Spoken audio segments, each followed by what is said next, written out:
nga po, di ko alam ang problema niya. Okay naman po sa kanya nung una, nung malaman niya na buntis ako. After 1 week, nag-iba sistema niya, ayaw na panagutan.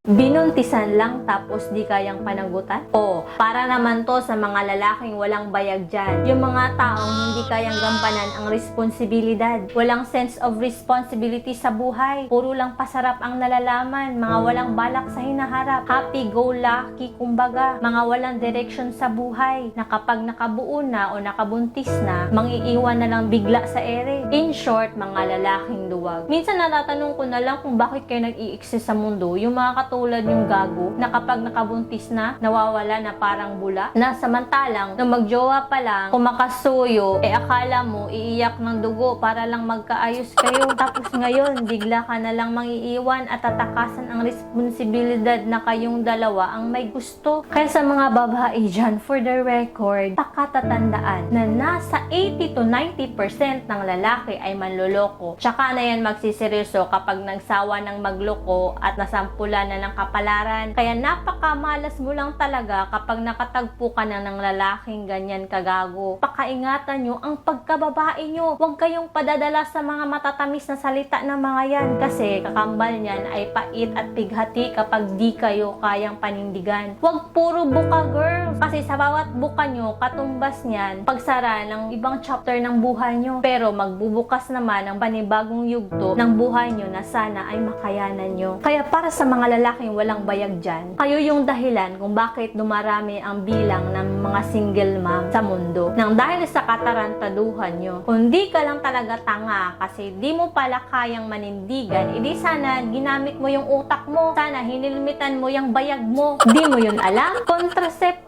Condom, libreng-libre yan, pinamimigay sa barangay. Diba? Kasi, di daw masarap kapag may helmet si Manoy. Gago ka pala. Puro ka lang pasarap. Ang sarap mong putulan ng hinaharap. Tapos kapag nakabuntis na, sasabihin nyo lang, "Be, sorry, aksidente lang siguro kaya nabuo. Nag-iingat naman ako." Loko-loko. Ano to? Umulan ng mga bayag, tapos yung girlfriend mo ang aksidenteng natamaan? Gonggong. Kaya kayong mga babae, huwag kayong padadala sa sinasabi ng mga yan. Isipin nyo yung future nyo. Kasi sa una lang yan masarap. Yung boyfriend nyo, bira lang yan ang bira. Kaya tingnan nyo, pati buhay nyo nasira. Makinig kayo sa parents nyo para di kayo maloko. Kaya sa lahat ng single mom dyan, mataas ang respeto ko sa inyo. Nagkataon lang talaga na napunta kayo sa isang taong gago, katugan, manluloko, estupido, tamad, at higit sa lahat, walang paninindigan sa buhay at sa sarili niya mismo. Kaya sa mga lalaki dyan, makinig. Kung di nyo kayang manindigan, di nyo na sana binuntisan. Kung puro lang naman kayo katwiran, di kayo dapat pamarisan. Pilitin yung magbago kasi baka di nyo magustuhan ang balik ng karma sa inyo dahil sa ginawa nyong katarantaduhan na di makadiyos at di makatao. Peace. Nagloko ka rin naman. Di ka lang